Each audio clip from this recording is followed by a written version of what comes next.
Bonjour mon cher ami, ma chère amie. Je m'appelle Wim. Comment tu t'appelles? Je suis africain. Es-tu africain? Est-ce que tu connais ton nom et la signification de ton nom? C'est de cela que je voudrais parler aujourd'hui et de l'importance de cela. Il est très courant de dire que c'est juste un nom, ça ne veut rien dire. Aucun nom, aucun mot ne veut rien dire. Chaque mot, chaque nom a une signification. Et va savoir la signification de ton nom. On commence par là.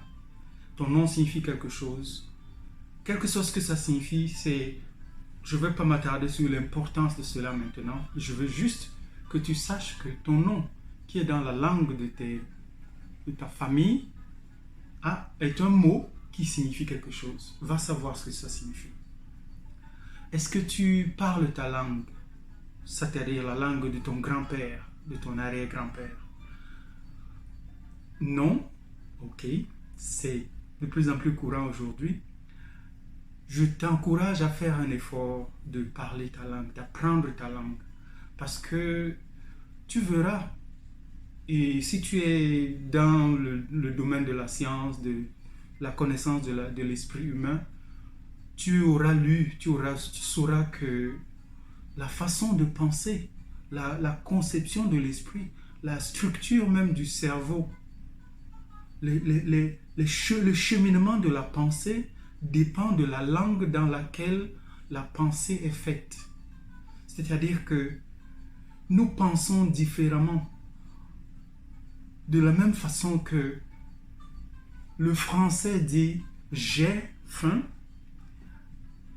l'anglais dit je suis affamé, je suis faim, I am hungry.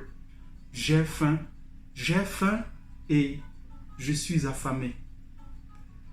Il y a deux façons de penser là qui sont subtiles. Et si tu vas et tu vas en Bassa, Njal et Gweme, hunger has got me. La famine m'a atteint.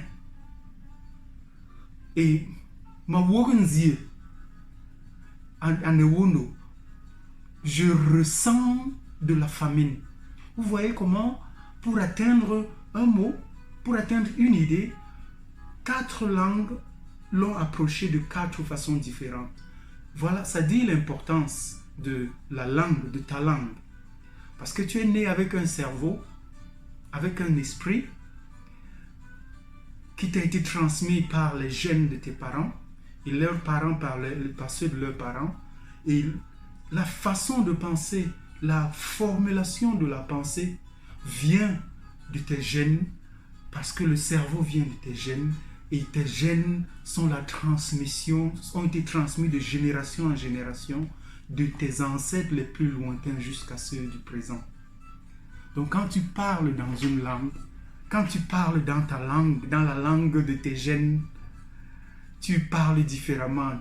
Tu parles avec tout ton être. Tu parles avec plus de force. Tu parles avec plus de présence et plus de réalité. Je voulais maintenant approcher l'idée de notre perception de nous-mêmes. Comment est-ce que tu te vois? Est-ce que tu sais même que tu as une image imprimée au-dedans de toi-même? Que tu te vois d'une certaine manière. Et que cette manière selon laquelle tu te vois dépend de l'histoire qui a été racontée sur toi-même. L'histoire qui t'a été racontée sur ta race tout entière. Qui fait que tu te vois comme un individu, un être, une race en souffrance. Et qui a besoin d'être secouru, qui a besoin d'être aidé, qui a besoin d'être civilisé. Je suis certain que beaucoup ne se reconnaîtront pas dans cette description parce que c'est un peu ce qu'on appellerait en optique le point aveugle, le blind spot. C'est-à-dire que quelque chose qui est là mais que le regard ne voit pas. Nous avons hérité de cette description avec l'arrivée du colon et cette description de nous demeure avec nous. Je vous invite par conséquent à observer ces quelques éléments. Regardez la société africaine. Je prendrai seulement l'exemple du Cameroun. Quand tu regardes comment les uns définissent la nation, les autres, les Européens définissent la nation, c'est un groupe humain cohérent avec une croyance, une langue commune, des habitudes, des rites et des coutumes. C'est-à-dire, ça te décrit ce que c'est qu'une tribu en fait, chez nous. Et nos tribus, vous allez voir où je veux en venir. Le fait d'avoir au Cameroun 240, je ne sais pas combien, de tribus, c'est en fait c'est un grand nombre de nations.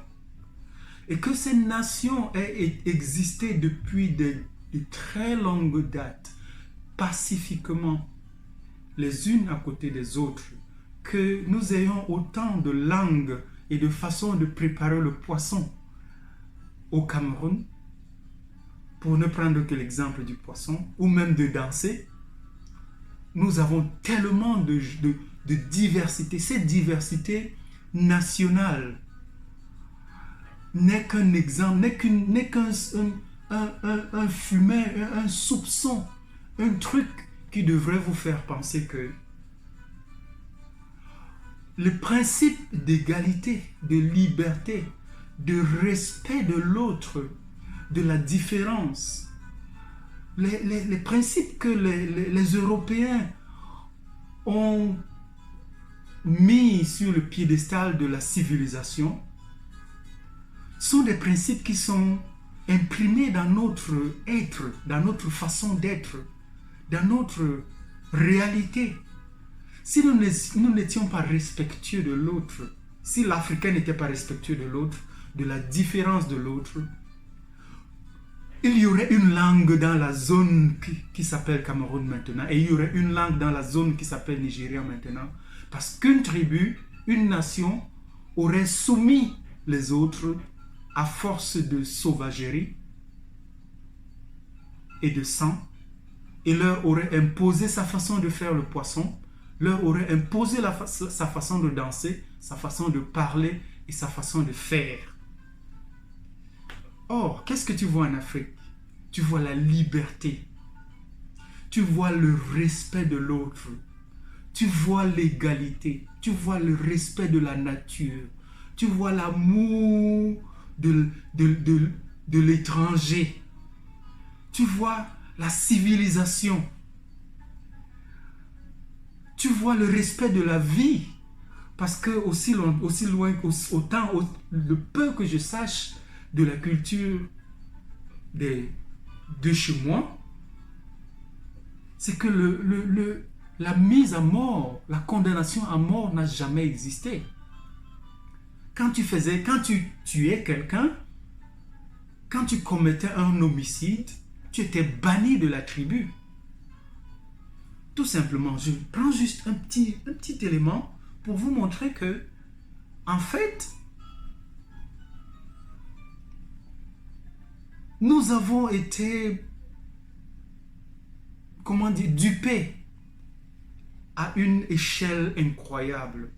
Votre civilisation, vos origines sont magnifiques, vos origines sont incroyablement avancées, développées, belles et riches. Et je crois que il faut que les Africains, les jeunes Africains, recommencent à prendre, à être orgueilleux, to take pride. Mon français. Oh my God. Il faut que les Africains se remettent à reconnaître, à redécouvrir leur histoire, à savoir que les Africains sont effectivement une communauté sage, humble, sage, égalitaire, juste, aimante, est profondément spirituel depuis des lustres. Et que le développement humain, spirituel, le concept, la conception du développement humain et spirituel qui nous a été importé, apporté, imposé, sont probablement une étape que nous avons dépassée il y a très longtemps et que nous sommes là où nous sommes. Nous étions là où nous étions quand le blanc est arrivé à un niveau de développement qui avait reconnu que la nature, il vaut mieux collaborer avec la nature, il vaut mieux coopérer, vivre en symbiose avec la nature, aussi bien qu'avec l'autre qui est différent. Et connaître soi-même autant que la nature progressivement pendant qu'on vit en harmonie. C'est-à-dire que le principe de l'harmonie de la société et de la vie sur Terre est un principe qui est visible dans notre façon d'être.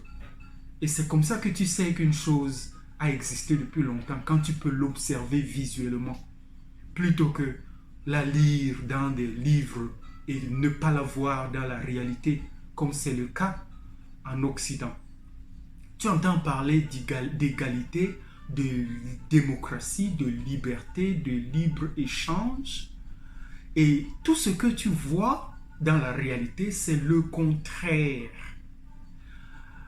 Le degré de barbarie que les sociétés occidentales ont déversé sur les continents qu'ils allaient civiliser est tel que ces nations européennes ont fait tout jusqu'à présent pour taire la quantité de violence, la barbarie, je ne trouve pas de mot plus fort, qu'ils ont exprimé, qu'ils ont manifesté. Et les instincts les plus animalistes, je ne sais pas si ce mot existe en français, mais je m'en fous. Je peux le dire, je peux mieux le dire en bassa, mais vous avez tout à fait compris ce que je veux dire. Vous savez que quelqu'un sait quelque chose quand vous voyez cette chose en cette personne, pas quand vous entendez cette chose dans des livres et dans des dires. Y même compris la corruption. Quand tu entends parler de corruption, des peuples, les pays africains étant les pays les plus corrompus au monde, il faut savoir que notre économie, avant que l'européenne arrive, ne donnait aucun, il n'y avait pas, comment dire, il n'y avait pas d'espace pour qu'il y ait corruption dans notre conception de l'économie. Et qu'est-ce qui se passe? Les multinationales occidentales, pour acquérir des marchés, des parts de marché en Afrique, pratiquent quoi? La corruption.